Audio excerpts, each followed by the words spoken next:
우리 사도신경으로 신앙 고백하심으로 4월 26일 화요일 새벽 기도회를 시작하도록 하겠습니다.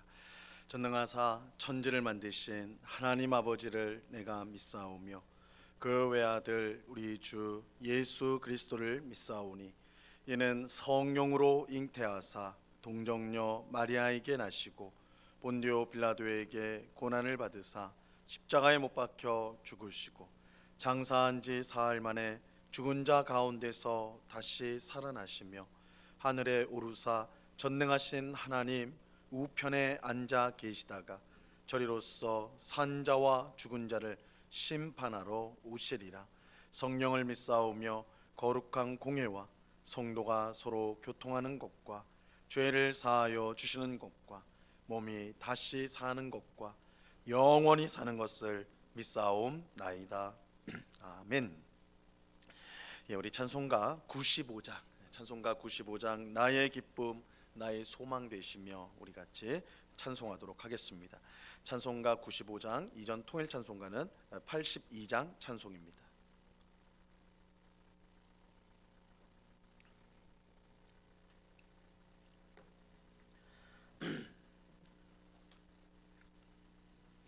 찬송가 95장을 같이 찬송하도록 하겠습니다.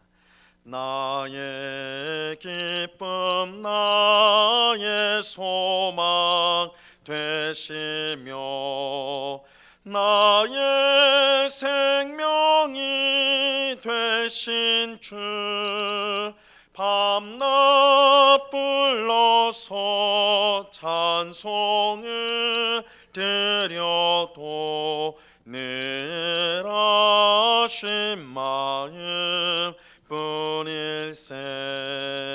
나의 사모하는 선한 목자는 어느 꽃다운 동산에 양의 무리와 늘 함께 가셔서 기쁨을 함께 하실까. 길도 없이 거친 넓은 들에서 갈 길 못 찾아 애쓰며 이리저리로 헤매는 내 모양 저 원수 조롱하도다. 주의 자비롭고 화평한 얼굴 모든 천사도 반기며 주의 놀라운 진리의 말씀에 천지가 화답하도다. 나의 진정 사모하는 예수님 음성조차도 반갑고 나의 생명과 나의 참 소망은 오직 주 예수 뿐일세.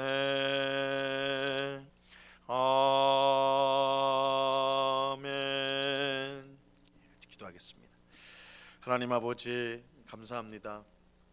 비가 오는 새벽이지만 우리를 기도의 자리, 은혜의 자리로 인도하여 주심을 감사합니다. 이 시간에도 긍휼이 풍성하시고 은혜가 많으신 하나님께서 우리를 불쌍히 여겨 주셔서 우리의 필요를 아시고 충만하게 채워주사 이 땅을 살아가는 것이 하나님의 은혜요 또한 하나님의 힘임을 깨닫고 하나님께 영광 돌리고 감사하는 저희가 되게 하여 주시옵소서. 이 시간에도 성령으로 충만하게 하옵소서. 성령 하나님께서 우리의 생각을 다스려 주시고 우리의 입술의 모든 말과 우리의 행실을 다스려 주셔서 우리의 삶 가운데 하나님을 기쁘시게 하는 성령의 아름다운 열매를 풍성하게 맺을 수 있도록, 우리의 모습이 예수님을 점점 더 닮아갈 수 있도록 주님 도와 주시옵소서. 주님, 우리가 예수님을 우리가 주님으로 모시고 주의 말씀에 순종함으로 주님을 섬기는 삶을 살기를 원합니다. 예수님을 이용하고 예수님을 우리의 욕심과 탐욕을 이루기 위한 수단으로 쓰는 그런 악한 마음들을 버리게 하옵시고, 우리의 주인 되시는 예수님 앞에 늘 엎드려 예수님의 음성을 듣고 또한 예수님을 따르며 또한 예수님을 닮아가는 복된 신앙생활을 할 수 있도록 저희들을 주장하여 주시옵소서. 이 시간 주의 말씀을 듣고자 합니다. 성령 하나님께서 밝히 조명하여 주셔서 주의 말씀의 뜻을 깨닫게 하옵시고, 오늘도 이 말씀을 통하여 우리의 믿음이 더욱더 견고해지고 하나님 나라에 대한 소망이 더욱더 선명해지는 귀한 은혜를 경험하게 하여 주시옵소서. 언제나 우리와 함께 하시는 주님께 감사와 찬양을 올려드리오며 예수 그리스도 이름으로 기도드리옵나이다. 아멘.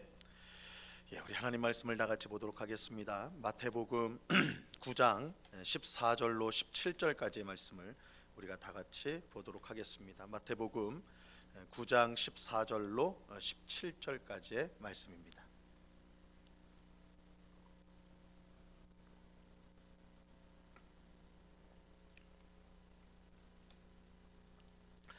마태복음 9장 14절로 17절까지의 말씀을 우리가 한 목소리로 하나님의 말씀을 같이 읽도록 하겠습니다. 14절로 17절까지를 같이 읽습니다. 시작. 그때 요한의 제자들이 예수께 나와 이르되 우리와 바리새인들은 금식하는데 어찌하여 당신의 제자들은 금식하지 아니하나이까? 예수께서 그들에게 이르시되 혼인집 손님들이 신랑과 함께 있을 동안에 슬퍼할 수 있느냐? 그러나 신랑을 빼앗길 날이 이르리니 그때에는 금식할 것이니라. 생배 조각을 낡은 옷에 붙이는 자가 없나니 이는 기운 것이 그 옷을 당기어 헤어짐이 더하게 됨이요, 새 포도주를 낡은 가죽 부대에 넣지 아니하나니 그렇게 하면 부대가 터져 포도주도 쏟아지고 부대도 버리게 됨이라. 새 포도주는 새 부대에 넣어야 둘이 다 보존되느니라. 아멘. 오늘 본문은 세례자 요한의 제자들이 예수님을 찾아와서 질문을 하는 것으로 시작하고 있습니다. 14절 말씀을 다시 한번 보세요. 그때 요한의 제자들이 예수께 나와 이르되 우리와 당신들은 바리새인들은 금식하는데 어찌하여 당신의 제자들은 금식하지 아니하나이까? 이 세례자 요한의 제자들이 예수님께 한 질문은, 우리와 바리새인들은 금식을 자주 하는데 왜 당신의 제자들, 예수님의 제자들은 금식을 하지 않습니까? 이게 예수님도 마찬가지겠죠. 예수님과 왜 당신과 당신의 제자들은 금식을 하지 않습니까? 이렇게 이제 질문을 한 거예요. 금식은 기도와 함께 유대인의 대표적인 경건 행위였습니다. 율법에는 1년에 한 번 대속죄일에 일곱째 달 10일이죠. 그때 대속죄일에 금식을 하도록 규정을 하고 있습니다. 하지만 경건한 유대인들은 이것보다 훨씬 더 자주 금식을 하였습니다. 특히 남유다가 바벨론에 의해서 멸망당한 이후에 포로로 잡혀간 유대인들은 이 넷째 달과 다섯째 달, 일곱째 달과 열째 달에 금식을 하였습니다. 원래는 이제 율법에 의하면 일곱째 달에만 금식을, 유대인들은 금식을 공식적으로 하였는데 넷째 달과 다섯째 달, 일곱째 달과 열째 달에 금식을 하였어요. 이 넷째 달에 금식을 한 것은 이 바벨론 군대가 예루살렘 성벽을 무너뜨린 그 달이거든요. 그래서 그때 그 수치를 기억하며 자신들의 죄를 기억하며 넷째 달에 금식을 하였고, 또 그 다음 달인 다섯째 달에도 이제 금식을 했는데 이 달은 성전이 무너진 날입니다. 바벨론의 군대에 의해서 성전이 무너지는 수치를 당한 날이라 이 다섯째 달에도 금식을 했어요. 또 일곱째 달은 대속죄일이 있을 뿐만 아니라 멸망당한 남유다에 바벨론이 이제 총독 그달리아를 보냈는데 그달리아가 백성들에 의해서 살해를 당한 달이 또 일곱째 달이에요. 그래서 일곱째 달에도 이제 금식을 하였습니다. 또 열째 달은 바벨론 군대가 예루살렘 포위를 시작한 날이 열째 달이었어요. 그래서 이렇게 이 바벨론 군대가 남유다 왕국을 멸망시킨 그 사건들을 관련해 가지고 넷째 달, 다섯째 달, 일곱째 달, 열째 달의 날들을 정해 가지고 금식을 하였습니다. 그리고 이것이 이제 계속해서 전해져 내려온 것이죠. 그리고 이제 예수님 당시가 되면, 예수님 때가 되면 바리새인과 같은 아주 경건한 유대인들은 일주일에 이틀씩 뭐 월요일이나 금요일, 목요일 이렇게 이틀을 정하여서 매번 규칙적으로 금식을 하였습니다. 이런 상황에서 예수님의 제자들은 금식을 하지 않는 것처럼 보였기 때문에 대부분의 경건한 유대인들은 이 금식을 했는데, 경건 행위로서 금식을 했는데, 예수님과 제자들을 유심히 보니까 금식을 하지 않거든요. 그래서 왜 금식을 하지 않느냐 이렇게 질문을 한 것입니다. 그러나 예수님께서 금식 자체를 반대했기 때문에 그의 제자들이 금식을 하지 않는 것은 아니었어요. 실제로 예수님은 세례자 요한에게 세례를 받으신 후에 성령의 인도를 따라서 인도를 이끌려서 광야로 가시죠. 그 광야에서 예수님이 직접 40일 동안 금식을 하셨습니다. 예수님은 금식을 안 한 게 아니에요. 금식을 하셨어요. 그리고 우리가 이제 전에 살펴본 대로 예수님은 산상수훈에서 마태복음 5장에서 7장까지 산상수훈인데, 그 말씀 안에도 보면 올바른 금식을 어떻게 해야 되는가 그것을 가르쳐 주십니다. 예수님이 금식에 대해서 가르쳐 주세요. 이러한 사실들은 예수님이 금식을 반대한 것이 아니라는 것을 알려주는 것입니다. 예수님 본인이 금식을 하셨고 또한 제자들에게 어떻게 금식을 해야 되는가 가르쳐 주셨어요. 그러니까 예수님이 금식 반대한 건 아니에요. 그렇다면 예수님과 그의 제자들은 왜 금식을 하지 않았을까요? 여기에는 매우 중요한 뜻이 담겨 있습니다. 15절 말씀을 보세요. 예수께서 그들에게 이르시되 혼인집 손님들이 신랑과 함께 있을 동안에 슬퍼할 수 있느냐? 그러나 신랑을 빼앗길 날이 이르리니 그때에는 금식할 것이니라. 예수님은 세례자 요한의 제자들에게 혼인집 손님들이, 혼인집에 온, 결혼식에 온 손님들이 신랑과 함께 있을 동안에 슬퍼할 수 있느냐 물어봤어요. 이걸 쉽게 말하면 결혼잔치에 와가지고 금식할 수 있냐는 거예요. 너희 결혼잔치에 와가지고 금식할 수 있느냐, 금식하는 경우가 있느냐 이렇게 물어보신 거예요. 당연히 결혼잔치에 와서는 금식해서는 안 돼요. 오늘날에도 마찬가지죠. 오늘날에도 결혼잔치에 갔는데 막 다 신랑 신부를 축하하면서 맛있는 음식을 먹고 있는데 나는 금식한다 그러면서 인상 쓰고 그 자리에 있다면 그거 어울리지 않을 거예요. 근데 유대인들의 풍습에 의하면 이 유대인들의 결혼식은 우리처럼 딱 몇 시간 하고 마는 게 아니라 길게는 일주일 이상 진행이 됐거든요. 일주일 이상을 계속 축하하고 즐겁고 막 이렇게 하는 결혼잔치야말로 정말 기쁨과 즐거움이 가득한 시간이 결혼잔치였습니다. 그런 결혼잔치에 가가지고 금식을 하고 있다, 그 자리에 앉아가지고 금식을 하고 있다, 이거 상상할 수가 없는 일이란 말이에요. 그래서 당연히 금식을 해서는 안 되는 것이죠. 예수님도 이 천국을 비유하실 때, 하나님 나라를 비유하실 때에 이 결혼잔치에 비유한 적이 있어요. 그러니까 천국이 얼마나 기쁘고 복된 곳이냐라고 했을 때에 결혼잔치와 같다, 결혼잔치와 같다 이렇게 비유를 하신 적이 있어요. 그만큼 기쁨과 즐거움이 넘치는 시간이에요. 그런데 여기서 이제 중요한 사실은 결혼잔치가 열린 것과 같이, 그래서 이제 결혼잔치가 열렸을 땐 금식하면 안 된다 그랬잖아요. 그 결혼잔치가 열린 것과 같이 지금이 바로 그런 기쁨과 즐거움의 시간이라는 거예요. 그 이유는 자연 만물을 다스리시고 영적 세계를 다스리며 사람의 죄를 사할 수 있는 하나님의 아들 예수님이 우리 가운데 오셨기 때문입니다. 다르게 표현하면 신랑이신 예수님께서 오셔서 우리와 결혼을 하고 결혼잔치를 지금 연 거예요. 그러니까 예수님이 지금 딱 오신 그 당시에 그 시대가 어떤 시대냐, 신랑이 와가지고 신부와 결혼을 한 지금 결혼잔치의 시대라고 지금 말씀하는 거예요. 그렇다면 지금은 금식할 때가 아니라 신랑과 함께 기뻐하고 즐거워할 때인 것이죠. 그래서 예수님은 지금은 금식할 때가 아니다, 지금 신랑이 와가지고 결혼잔치가 열렸는데 어떻게 금식할 수가 있느냐, 지금은 기뻐하고 즐거워할 때다 이렇게 말씀하신 겁니다. 사실 예수님께서 신랑으로 우리에게 오셨다라는 것은 세례자 요한이 먼저 그렇게 말하였습니다. 세례자 요한은 요한복음 3장 28절과 29절에서요 이렇게 말씀하였습니다. 잘 한번 들어보세요. 내가 말한 바 나는 그리스도가 아니요 그의 앞에 보내심을 받은 자라고 한 것을 증언할 자는 너희니라. 신부를 취하는 자는 신랑이나 서서 신랑의 음성을 듣는 친구가 크게 기뻐하나니 나는 이러한 기쁨으로 충만하였노라. 세례자 요한은 자신을 신랑의 친구라고 비유를 하고 있어요. 나는 신랑의 친구다. 신랑의 친구다. 그래서 신랑이 지금 신부와 결혼을 했는데 그 곁에서 지켜보는 신랑의 친구들이 기뻐하는 것처럼 나는 신랑의 친구의 기쁨이 충만하다. 이렇게 말하고 있는 거예요. 그럼 신랑이 누구냐? 예수님이라는 거예요. 그렇죠? 예수님이 이 세상에 오셔서 죄인들과 이를테면 결혼을 하시는 거예요. 결혼을 하시는. 그 세례자 요한은 그 옆에서 그걸 지켜보는 신랑의 친구인 거예요. 신랑이 신부를 취해서 결혼하는 그 결혼식의 모습을 지켜보면서 자신은 신랑의 친구의 기쁨이 충만하다. 그래서 예수님이 누구냐? 신랑이다. 신랑이다. 죄인들과 결혼하기 위해서 오신 신랑이라는 거죠. 예수님이 세상에 오시기 전에는 금식을 해야 했어요. 지은 죄로 하나님의 심판을 받았기 때문에 회개하는 마음으로 금식해야 했습니다. 또 심판 가운데 구원해 주시도록 간절히 기도하며 금식해야 했습니다. 예수님이 오기 전에는 금식해야 됐어요. 그런데 하나님은 금식하는 유대인들에게 복된 약속을 이미 주셨습니다. 우리 구약성경 스가랴서 8장 19절에 보면요, 이런 복된 약속이 있습니다.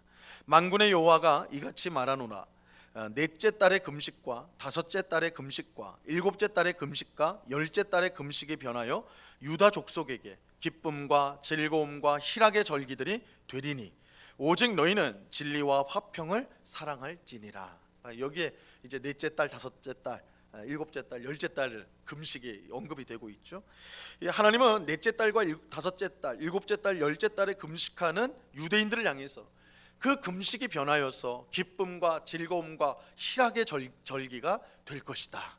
금식이 변하여서 금식은 괴로운 것이고 힘든 것이고 그런 절망적인 것을 드러내는 시간인데 그것이 변하여서 기쁨과 즐거움의 절기로 변하게 될 것이다. 이렇게 하나님께서 약속해 주셨어요.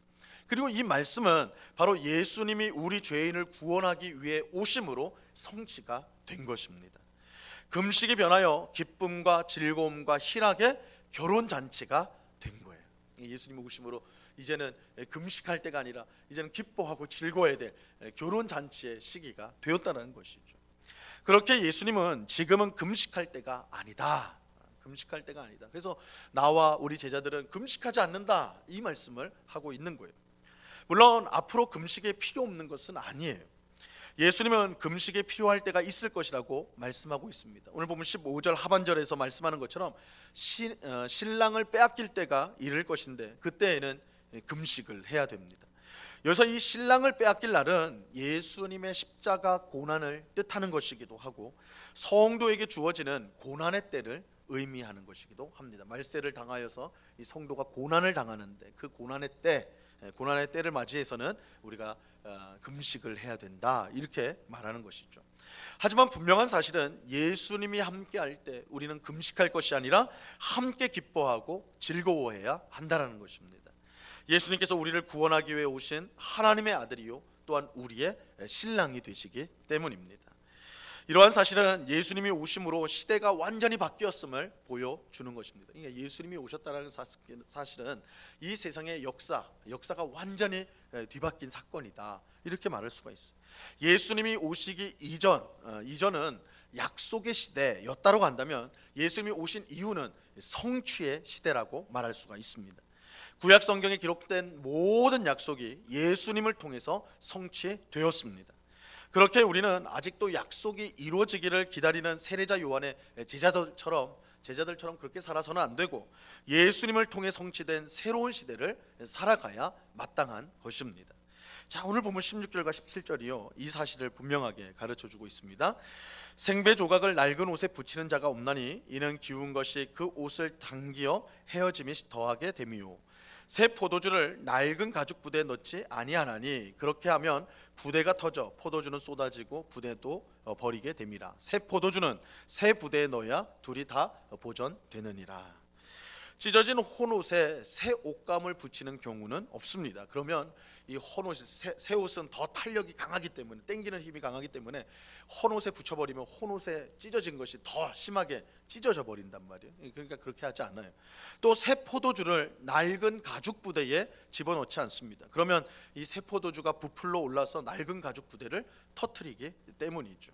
그래서 새 옷에는 새 옷감을 붙이는 것이고, 새 포도주는 새 새 가죽 부대에 넣어야 하는 것입니다. 마찬가지로 구원자이신 예수님이 오셨기 때문에 더 이상 이전 시대에 머물러 있어서는 안 된다는 것이죠.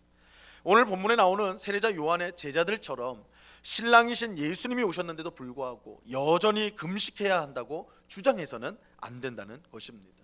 이제는 금식할 때가 아니라 예수님이 오심으로 기쁨과 즐거움의 절기로, 금식이 기쁨과 즐거움의 절기로 변했다라는 것을 알아야 된다라는 것이죠. 우리는 예수님이 오심으로 그가 이루신 구원의 은혜를 받아 누리며 살아야 합니다. 우리는 구약 이스라엘 백성처럼 더 이상 제사장이 필요하지 않아요. 예수님의 십자가 보혈을 의지하여 하나님 앞에 직접 나아가 은혜를 구하면 됩니다. 우리는 구약 이스라엘 백성처럼 성전이나 제사가 더 이상 필요하지 않습니다. 성도들의 모임인 교회가 예수님의 몸이 되고 성전이 되기 때문입니다. 우리는 예수님을 통해 성령님을 이미 받았습니다. 그렇게 항상 성령 충만을 구하여 성령의 권능을 힘입어서 하나님을 기쁘시게 하는 삶을 살아가야 하는 것입니다. 이것이 예수님이 오심으로 우리에게 주어진 은혜요, 또한 우리에게 주어진 복인 것입니다. 그러니까 예수님이 오심으로 이런 새로운 시대가 열렸다라는 것은 우리 성도가 하나님 앞에 언제든지 예수님의 보혈을 의지하여 나갈 수 있고, 또 어떤 특별한 장소에서만 하나님을 예배하고 섬기는 것이 아니라 우리 성도가 모여있는 교회가 바로 성전이고 주님의 몸이고, 우리가 있는 모든 곳에 주님이 함께 하시겠다고 약속을 하셨다. 그리고 성령 하나님께서 우리 마음에 계셔서 하나님의 말씀에 순종할 힘을 우리에게 주고 계신다. 이게 새로운 시대, 새 시대에 우리가 누리고 있는 구원의 은혜이고 복이 되는 것입니다. 이것을 우리가 누리며 살아야 한다는 것이죠. 그래서 예수님이 오심으로 우리는 성취의 시대를 살아가고 있다. 그래서 성경이 약속한 그 복됨이 다 예수 그리스도를 통하여 우리에게 이미 이루어졌다는 것을 우리가 확신하면서 그것을 누리며 살아가야 하는 것입니다. 오늘 기도하는 우리 모두가 예수님을 통해 주어지는 이 은혜와 복을 풍성히 누릴 수 있게 되기를 간절히 바랍니다. 예수님을 통해서 우리에게 이만한 큰 복이 주어졌는데, 은혜가 주어졌는데 그거 외면하고 세례자 요한의 제자들처럼 여전히 옛 시대의 것을 붙들고 있다면 그것보다 어리석인 것이 없는 것이죠. 성령의 시대를 살고 있는 우리들, 예수 그리스도의 시대를 살고 있는 우리들은 그를 통해 주어진 그 무수한 은혜와 복을 우리가 찾고 구하고 받아 누려야 되는 것입니다. 예수님을 믿음으로 항상 하나님 앞에 나아가 우리가 긍휼을 받으며 또한 성령님으로 충만하여 복된 삶을 그래서 살아가는 우리가 되기를 바랍니다. 우리 모두에게 이 은혜가 충만하기를 우리 주님의 이름으로 간절히 축원합니다. 기도하겠습니다. 하나님 아버지, 감사합니다. 예수님이 오심으로, 신랑 되신 예수님이 오심으로 이 시대는 완전히 변하게 되었습니다. 새 시대가 열렸습니다. 구약 시대에 약속했던, 하나님께서 약속으로 주셨던 것이 예수님을 통하여 이미 우리에게는 다 주어지게 되었고 성취가 되었습니다. 우리는 세례자 요한의 제자들처럼 예수님이 없었던, 성령님이 안 계셨던 그런 시대가 아니라 이제 예수 그리스도를 은혜를 받으며 또한 성령으로 충만케 되어지는 그런 새 시대를 살아가게 되었습니다. 이러한 사실을 우리가 꼭 기억하고 예수님을 통해 주어진 그 무수한 은혜와 풍성한 복을 누리게 하옵시고, 성령님이 우리 안에 계셔서 역사하시는 그 귀한 역사를 따라 살아가는 주의 백성들이 다 될 수 있도록 주님 도와 주시옵소서. 새 포도주는 새 가죽 부대에 집어넣어야 된다라고 말씀하십니다. 아버지 하나님, 우리가 예수 그리스도를 믿으면서도 여전히 우리 안에 있는 옛 것들 또한 세상적인 것들이 있다면 다 그것을 새롭게 고쳐주시고 새롭게 하여 주셔서 우리 새 시대를 열어주신 예수 그리스도의 말씀과 그 뜻대로 또한 부어주시는 풍성한 은혜와 복을 누리며 살아가는 저희 모두가 될 수 있도록 도와주시옵소서. 예수 그리스도를 의지하여 항상 하나님 앞에 나오기를 힘쓰는 저희가 되게 하옵시고, 이 세상 끝날까지 내가 너희와 항상 함께하리라 약속하신 대로 늘 주님과 동행하는 삶을 살아가도록 도와주옵시며, 우리 안에 계신 성령의 능력을 힘입어서 죄를 이기며 하나님을 기쁘시게 하는 삶을 날마다 살아가는 저희가 되게 하여 주시옵소서. 이 모든 것이 이미 우리에게 주어진 복이요 은혜임을 알고 항상 그 은혜와 복을 더 풍성히 구하며 주님 안에서 풍성한 삶을 살아가는 저희들 다 될 수 있도록 주님 주장하여 주시옵소서. 아버지 하나님, 이 시간에 또한 간절히 기도하옵기는 우리 교회를 위해서 기도합니다. 주님, 우리 영국교회를 주님께서 능력의 손으로 붙들어 주셔서 성령께서 친히 인도하여 주셔서 하나님이 우리에게 주신 사명을 잘 감당하는 교회가 되게 하여 주시옵소서. 세상의 모습을 닮아가지 않게 하옵소서. 언제나 하나님의 말씀에 가장 하나님의 말씀에 첫 우선순위를 두고 성령께서 말씀하신 것에 순종하여서 교회가 나아갈 수 있도록 하나님 도와 주옵소서. 온 성도들이 한 마음과 한 뜻이 되어서 주님을 섬기고 주의 복음을 힘있게 증거하며 또한 이웃을 사랑하는 복된 교회, 그래서 우리 하나님께 칭찬을 받고 세상 사람들에게 칭송을 받는 그런 복된 교회가 될 수 있도록 온 성도들이 마음을 합하여서 그런 교회를 이뤄갈 수 있도록 은혜를 내리워 주시옵소서. 이 시간 여러 가지 간구의 제목들로 기도하는 주의 백성들을 한 사람 한 사람 붙들어 주시고 우리의 기도에 귀를 기울이시고 응답하여 주시는 귀한 주님의 사랑과 은혜를 풍성히 경험하는 이 기도의 시간이 될 수 있도록 도와 주옵소서.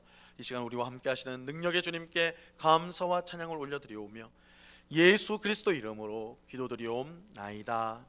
아멘. 하늘에 계신 우리 아버지여, 이름이 거룩히 여김을 받으시오며 나라에 임하옵시며 뜻이 하늘에서 이룬 것 같이 땅에서도 이루어지이다. 오늘날 우리에게 일용할 양식을 주옵시고 우리가 우리에게 죄 지은 자를 사하여 준 것 같이 우리 죄를 사하여 주옵시고 우리를 시험에 들게 하지 마옵시고 다만 악에서 구하옵소서. 대개 나라와 권세와 영광이 아버지께 영원히 있사옵나이다. 아멘.